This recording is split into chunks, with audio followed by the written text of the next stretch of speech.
नमस्कार मित्रों और मेरे प्रिय छात्रों। भूगोल विषय में 5वां पाठ हवाएं, उसका स्वाध्याय लेकर प्रस्तुत हैं। स्वाध्याय शुरू करते हैं। प्रश्न 1, उचित विकल्प चुनकर वाक्य पूर्ण करो। हवा का प्रसरण होने पर वह घनी बनती है, विरल बनती है, नष्ट होती है, आर्द्र बनती है। इसका सही उत्तर है वह विरल बनती है।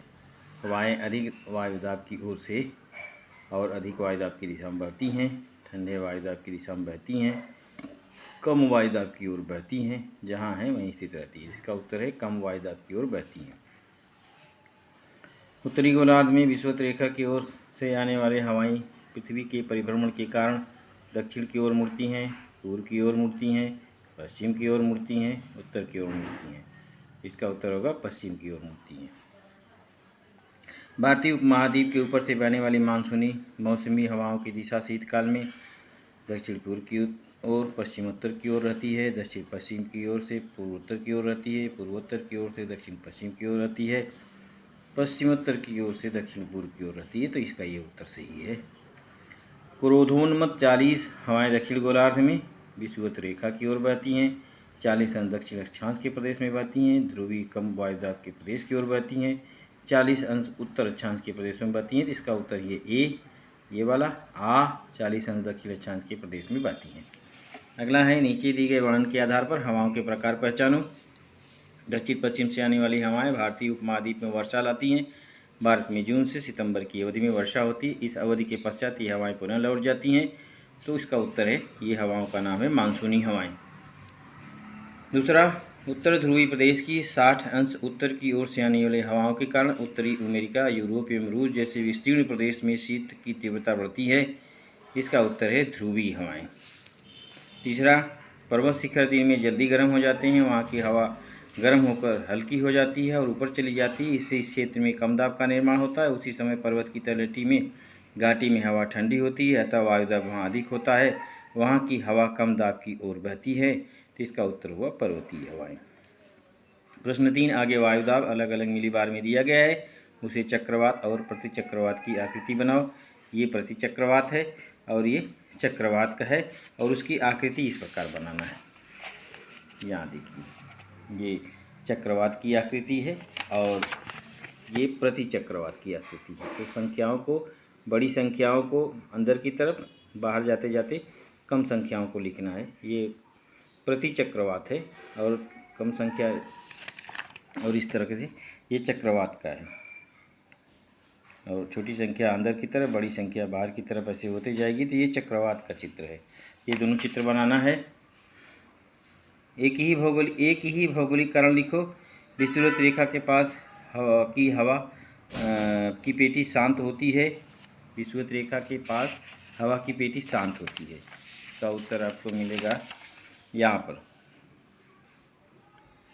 विषुवत रेखा के उत्तर और दक्षिण में लगभग 5 अंश अक्षांश तक वर्ष के अधिकांश समय हवा शांत रहती है, अतः वहाँ हवाएं बहती नहीं हैं। फलतः इस पेटी को विषुवत वृत्तीय शांत पेटी अथवा डोलड्रम कहते हैं। ये पूरा उत्तर लिखना है। दूसरा है, उत्तरी गोलार्ध की दक्षिणी पश्चिमी हवाओं की तुलना में दक्षिणी गोलार्ध में पश्चिमोत्तर से आने वाली हवाएं अधिक तेज गति से बहती हैं। दक्षिणी गोलार्ध में समुद्री भाग अधिक है व स्थलीय भाग कम है, इसलिए फिर ये पूरा लिखना है। इसका उत्तर है ये, इसी प्रश्न का उत्तर है। दक्षिणी गोलार्ध में समुद्र भाग अधिक व स्थलीय भाग कम है, इसलिए लिखकर ये यहाँ से यहाँ तक पूरा लिख देना है। तो आपका उत्तर पूरा हो जाएगा। इसके बाद 4.3 ये देखिए, ग्रीष्मकालीन मानसूनी हवाएं सागर की ओर से, तो शीत ऋतु की वापसी की मानसूनी हवाएं जमीन से आती हैं। इसका उत्तर यहाँ से है मानसूनी हवाएं। ये हवाएं यहाँ से 4.3 नंबर दिया है। ये हवाएं ऋतुओं अथवा मौसम के अनुसार भूमि और पानी के न्यूनाधिक गर्म होने से निर्माण होती है। ग्रीष्मकाल में मौसमी हवाएं समुद्र के ऊपर से और भूमि की ओर तथा शीतकाल में पृथ्वी की ओर से समुद्र की ओर बहती हैं। अब है 4.4, हवाएं बहने के लिए हवा के दबाव में अंतर होना आवश्यक होता है। वायुदाब में उत्पन्न होने वाले अंतर की तीव्रता का परिणाम पवन की गति पर होता है। वायुदाब में पाया जाने वाला अंतर कम होगा, वहाँ पवन मंद गति से बहती है। सामान्यतः वैश्विक स्तर पर वायुदाब में अंतर जहाँ अधिक होगा वहाँ पवन तेज गति से बहता है। देखो इसको, निम्न प्रवाही तालिका पूर्ण करो। हवाओं के प्रकार: ग्रहीय हवाएं, स्थानीय हवाएं, मानसूनी हवाएं। ग्रहीय हवाओं में पूर्वी हवाएं, पश्चिमी हवाएं, ध्रुवीय हवाएं। स्थानीय हवाओं में पर्वतीय हवाएं और पूर्वोत्तर मानसूनी हवाएं। मानसूनी हवाओं में दक्षिण पूर्वी हवाएं, दक्षिण पश्चिम हवाएं, भूपृष्ठीय हवाएं और पूर्वोत्तर मौसमी हवाएं। ये इस प्रकार से ये पूरा होता है। और अब आते हैं 6वें प्रश्न की तरफ।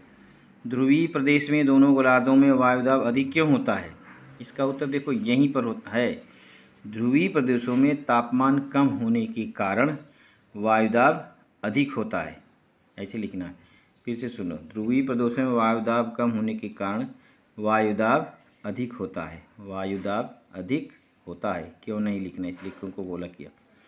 पृथ्वी के परिभ्रमण का हवाओं पर क्या परिणाम होता है? इसका उत्तर यहाँ मिलेगा 6.2। यहाँ पे देखिए, संपूर्ण पृथ्वी के संदर्भ में विचार करें तो पृथ्वी के परिभ्रमण का प्रभाव पवन के बहने की दिशा पर होता है। उत्तरी गोलार्ध में पवन अपनी मूल दिशा से दाईं ओर मुड़ती हैं, तो दक्षिणी गोलार्ध में मूल दिशा से बाईं ओर मुड़ती हैं। ये इसका उत्तर है। चक्रवात चक्राकार दिशा में ही क्यों बहती है? आइए देखते हैं 6.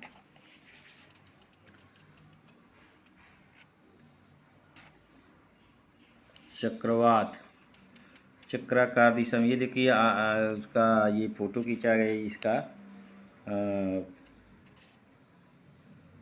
ऊपर से लिया गया ये फोटो है। चक्रवात चक्राकार दिशा में ही क्यों बहते हैं? इसका उत्तर इस प्रकार से है। हवा की कम दाब वाले स्थान की ओर आसपास के प्रदेश की हवा के अधिक दाब वाले प्रदेश की ओर से तेज गति से हवाएं बहती हैं। पृथ्वी के परिभ्रमण के प्रमुख स्वरूप ये चक्रवाती हवाएं उत्तरी गोलार्ध में घड़ी की सुइयों की विपरीत दिशा में तथा दक्षिणी गोलार्ध में घड़ी की सुइयों की विपरीत दिशा में बहती है। चक्रवात के कारण और परिणाम। चक्रवात के कारण चक्रवाती हवाएं बड़ी तेज। चक्रवात की स्थिति में आकाश मेघाच्छन्न रहता है, यानी आकाश में बादल छाए रहते हैं। हवाएं बड़ी तेज गति से बहती हैं और भरपूर वर्षा होती है। चक्रवाती हवाओं का प्रभाव क्षेत्र सीमित होता है। इन हवाओं की कालावधि, गति, दिशा और क्षेत्र बहुत अनिश्चित होता है। इस प्रकार से हो गया। पाठ का स्वाध्याय समाप्त होता है। धन्यवाद।